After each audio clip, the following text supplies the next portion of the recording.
पहला चीज ये है कि लोग कहते हैं कि अगर आप ज्यादा चीनी खाओगे तो आपको डायबिटीज हो जाएगा।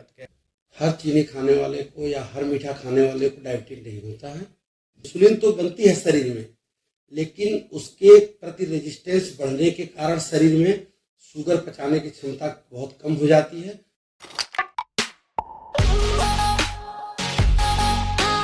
नमस्कार दोस्तों, मैं आशुतोष कुमार, आपका स्वागत है हमारे न्यू जेवर हॉस्पिटल एंड ट्रॉमा सेंटर के पॉडकास्ट जिसे हम मेडिकास्ट भी कहते हैं। और आज हमारे साथ जुड़े हुए हैं डॉक्टर ब्रजेश यादव सर, जो कि एक जाने माने फिजिशियन हैं। और आज हम इनसे बात करेंगे डायबिटीज़ के बारे में। दोस्तों, डायबिटीज़ एक लाइफस्टाइल रिलेटेड इशू है, तो आज हम इसी के बारे में बात करेंगे सर के साथ कि आखिर ये क्या है, होता क्यों है और इससे कैसे बचा जा सकता है। सर, स्वागत है आपका हमारे मेडिकास्ट में। हमारे दर्शक जो हैं वो सारे कॉमन मैन हैं, तो वो जानना चाहते हैं सर आखिर ये डायबिटीज़ है क्या। तो सर आप इस पर प्लीज़ बताएं, डायबिटीज़ क्या है। डायबिटिक होती है, पूरा नाम है डायबिटिक मेलाइटिस। ये टाइप 1 मान ली जो हमारी सोसाइटी में टाइप 1 और टाइप 2 है ना। टाइप 1 है जो ज़्यादातर कम एज में होती है, 20 साल से कम एज हो, बच्चों में हो, इसे बोलते हैं टाइप 1 डायबिटिक। और दूसरा होता है जो ज़्यादातर लाइफ स्टाइल से रिलेटेड है, ओबेसिटी से रिलेटेड है, और भी अदर फैक्टर हैं जो इन्फ्लुएंस करते हैं, वो टाइप 2 डायबिटिक में आते हैं। सर, हम लोग डायबिटीज के बारे में बात कर रहे हैं, तो कुछ चीजें हैं जो मैं अपने दोस्तों में सुनता आया हूँ, अपने आसपास में सुनता आया हूँ। कुछ ऐसे मिथ्स हैं जो मैं आपसे जानना चाहूंगा सर, ये सही है या फिर ये सच में कोई एक फैक्टर है या फिर ऐसी बस ये फालतू का बकवास है जो मार्केट में चल रहा है। सर, पहला चीज ये है कि लोग कहते हैं कि अगर आप ज्यादा चीनी खाओगे तो आपको डायबिटीज हो जाएगा। तो क्या ऐसा है सर? ऐसा नहीं है। हर चीनी खाने वाले को या हर मीठा खाने वाले को डायबिटीज नहीं होता है। डायबिटिक है जो टाइप 1 है, उनमें जो शुगर को पचाने की जो इंसुलिन होती है उसको बनाने वाली सेल्स ही कम हो जाती हैं, इसलिए उनमें डायबिटिक होता है। टाइप 2 जो डायबिटिक होता है वो इंसुलिन तो बनती है शरीर में, लेकिन उसके प्रति रेजिस्टेंस बढ़ने के कारण शरीर में शुगर पचाने की क्षमता बहुत कम हो जाती है, जिसकी वजह से मात्रा शुगर की बढ़ती चली जाती है और पेशेंट को डायबिटिक होता है। और एक चीज और सर, जो अक्सर आप भी सुनते होंगे कि लोग कहते हैं कि यार तुम तो बहुत मोटे होते जा रहे हो, तुमको डायबिटीज हो जाएगा। या फिर ये एक ऐसा फैक्टर है क्या कि ओवरवेट होना भी डायबिटीज का एक रिस्क फैक्टर है? हर बीमारी के बहुत सारे कारण होते हैं, उनमें मोटापा एक रिस्क फैक्टर है, एक बीमारी बढ़ाने वाले कारणों में से एक है। अच्छा, तो मतलब ये जरूरी नहीं कि अगर कोई मोटा है तो उसे उसको डायबिटीज डायबिटिक होगा ही नहीं, ऐसा नहीं। अच्छा, ये बस एक है कि हो भी सकता है, हो भी एक सकता है, एक रिस्क फैक्टर है, चांसेस बढ़ जाते हैं उसके होने के। आप तो रोज बहुत सारे ऐसे पेशेंट देखते होंगे जो डायबिटीज से ग्रसित होंगे, तो सर आपको क्या लगता है कि इतने सारे पेशेंट देखने के बाद, आपको आता हो सर एक्सपीरियंस भी बहुत ज्यादा है, तो आपको क्या लगता है कि इतने सारे पेशेंट के साथ इंटरेक्ट करने के बाद क्या ऐसा फैक्टर है जो प्राइमरी फैक्टर हो सकता है डायबिटीज के लिए? क्यों इंडिया में खास करके ये एक अलार्मिंग सिचुएशन हो गया डायबिटीज को लेके? अलार्मिंग सिचुएशन है कि यहाँ पे लाइफ स्टाइल, मेनली जो टाइप 2 डायबिटिक है ये totally life style related disease है। एंड पेशेंट को बहुत ज़्यादा रिस्क फैक्टर हैं, जैसे ओबेसिटी है, अपने लाइफ स्टाइल को केयर नहीं करना है, बहुत स्ट्रेस वर्कड है पेशेंट, और अदर कोमार्बिडिटी है, जैसे बीपी है, और या कोई चलने में दिक्कत है तो उसको भी ओबीज होता है। हमारे जो सोसाइटी में कोमार्बिड ओबेसिटी जिसको बोलते हैं, जिसमें टमी साइज का बढ़ना बहुत ज़्यादा है ना, जिसमें कि आपका अगर रेशियो निकाला जाए, जिसका बॉडी मास इंडेक्स निकाला जाए, तो वो अगर ओवरवेट या ओबीज में आ रहा है या हर साइड आ रहा है, उसमें आपको डायबिटीज होने का रिस्क बहुत है। मतलब मैंने एक जगह यही पढ़ा था ना कि जैसे जो इंडो पैसिफिक रीजन है, यहाँ पे जो मेन हैं, जनरली जो मेल हैं, उनमें ऐसा देखा गया है कि ये जो इस एरिया का जो फैट है वो बहुत ज्यादा डिपॉजिट होता है। और थोड़ा सा जेनेटिक इशू ये था कि जो हमारे एंसिस्टर्स थे वो जैसे जो जितनी भी लेबरस एक्टिविटी होती थी वो कमर के सहारे करते थे। तो ये एक ऐसा है कि जेनेटिसिटी एक कंटिन्यू हुई है, जिसके वजह से भी एक ये ऐसा फैक्टर है जो बेली एंड टमी फैट को इन्फ्लुएंस करती है। बहुत मॉडर्न इस टाइम जितने ही लोगों का वर्क कम हुआ है, लाइफ स्टाइल बहुत चेंज हुई है। ज़्यादातर खासतौर से हम अगर देखें तो अर्बन एरिया में सीडेंटरी वर्क बहुत है, सीडेंटरी वर्क है, उसमें आप और स्ट्रेस भी बहुत है और अदर भी फैक्टर्स हैं, तो इसमें और बढ़ने के चांसेस ज़्यादा है। तभी तो जैसे लोग गाड़ी अपने ऑफिस से निकलते हैं, गाड़ी से उतरते हैं, फिर उनके सामने लिफ्ट होता है, लिफ्ट से फिर वो घर जाते हैं, सामान लाने के लिए ब्लिंकिट आ गया है, जेप्टो आ गया है, जहाँ पे लोग फोन पे ऑर्डर करते हैं, 5 मिनट में उनका डोर स्टेप पे जी। डिलीवरी आ जाता है। तो लोगों की तो फिजिकल एक्टिविटी कहीं ना कहीं तो सब बहुत ही बिल्कुल ही कम खत्म हो गई है। लोग ज़्यादातर और एक सुबह मॉर्निंग वॉक पे ना जाना, इवनिंग वॉक पे नहीं जाना, अपने लिए प्रॉपर वीक्स में कुछ टाइम नहीं निकालना, अपने हेल्थ के प्रति सचेत न रहना।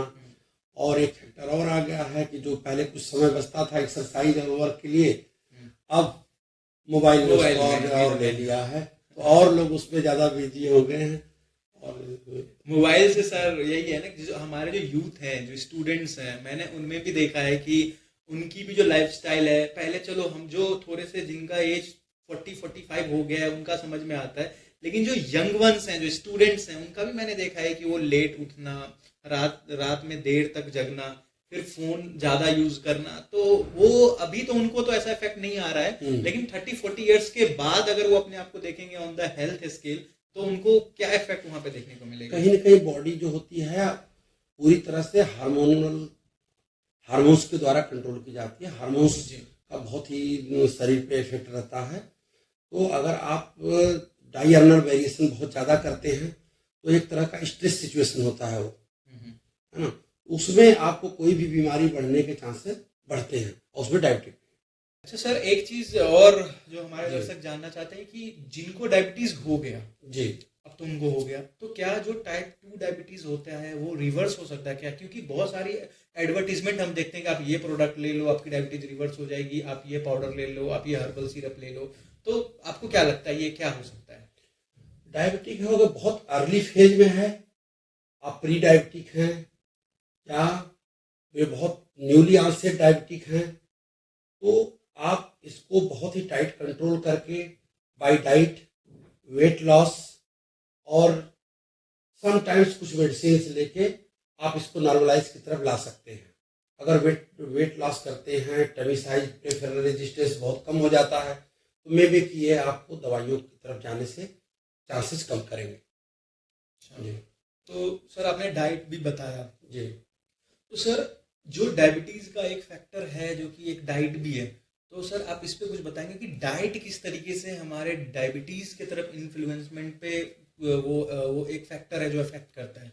डाइट में हमारा लो कार्बोहाइड्रेट डाइट रखना है आपको, और हाई प्रोटीन डाइट रखना है, प्रोटीन ज़्यादा रखना है, एंड फास्ट फूड जो है बिल्कुल, जैसे कोल्ड ड्रिंक्स हैं, बेवरेज हैं, सॉफ्ट ड्रिंक्स हैं, इनको कम करना है, और फास्ट फूड से तो और भी कम करना है।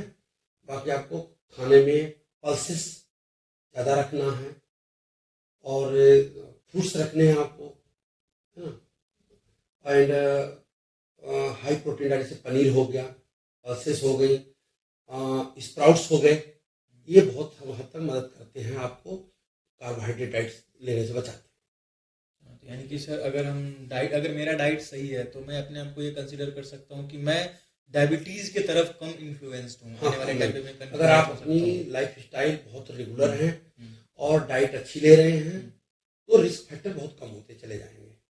तो आज का जो सर ये मेडिकास्ट था, इसमें एक तो सर डायबिटीज तो था ही एक इम्पोर्टेंट चीज जिसके बारे में हमने बात किया, लेकिन उससे भी ज्यादा इम्पोर्टेंट जो ये है कि जिनको डायबिटीज हो गया वो तो अब उसका प्रिकॉशन तो ले रहे हैं, लेकिन जहां तक मैं देख पा रहा हूँ सर कि जो अभी के समय, जो अभी का जो सोशल लेवल, अभी की जो सोशल इन्वायरमेंट है, यहाँ पे जो हमारे यंग वंस हैं वो आने वाले टाइम में वो डायबिटीज की तरफ ज्यादा ही वो प्रभावित होंगे क्योंकि उनकी लाइफस्टाइल वैसी है। तो आपसे सर आप मुझे बस आप कुछ ऐसा कुछ हमारे व्यूवर्स को आप क्या मैसेज दोगे, हमारे यंग वंस को क्या मैसेज दोगे कि किस तरीके से वो खुद को आने वाले इस बीमारी से बचा सकते हैं? आने वाले इस बीमारी से बचने के लिए सबसे अच्छा है कि आप अपनी लाइफ स्टाइल को बिल्कुल ही नियमित करें, जो हमारी लाइफ स्टाइल है और एक्सरसाइज है और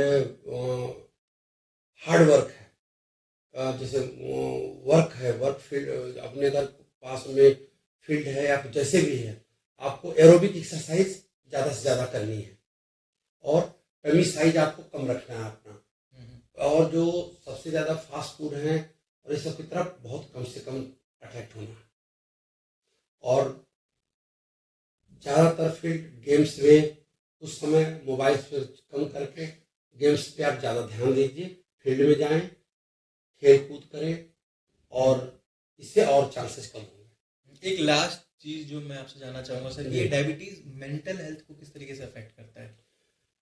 मेंटल हेल्थ को इस तरह से इफेक्ट करता है कि अगर आपको शुगर बहुत बढ़ रहा है, आप पहले तो कोई बीमारी होना शरीर में एक आपके लिए बहुत घातक है, एक स्ट्रेस है, एक, वही एक, तरीके एक का। तरह का आपको स्ट्रेस है, आपको जैसे दवाइयाँ लेनी हैं, आप कोई भी शुगर बढ़ रहा है, कोई भी इन्फेक्शन जिसको नॉर्मल आदमी को ऐसे ही ठीक हो जाता है, बहुत कम दवाइयों से ठीक हो जाता है, आपको बहुत ज़्यादा चांसेस रहेंगे ज़्यादा बीमार होने के, दवाइयों ज़्यादा से ज़्यादा डोज लेनी पड़ती हैं और ज़्यादा दिन दवाइयाँ लेनी पड़ती हैं, और अदर भी इन्फेक्शन होने के चांसेस बढ़ते हैं। सांस में अगर बहुत दिन तक डायबिटीज रहेगी तो आंखों में धुंधलापन हर शरीर के हर अंग को इफेक्ट करता है।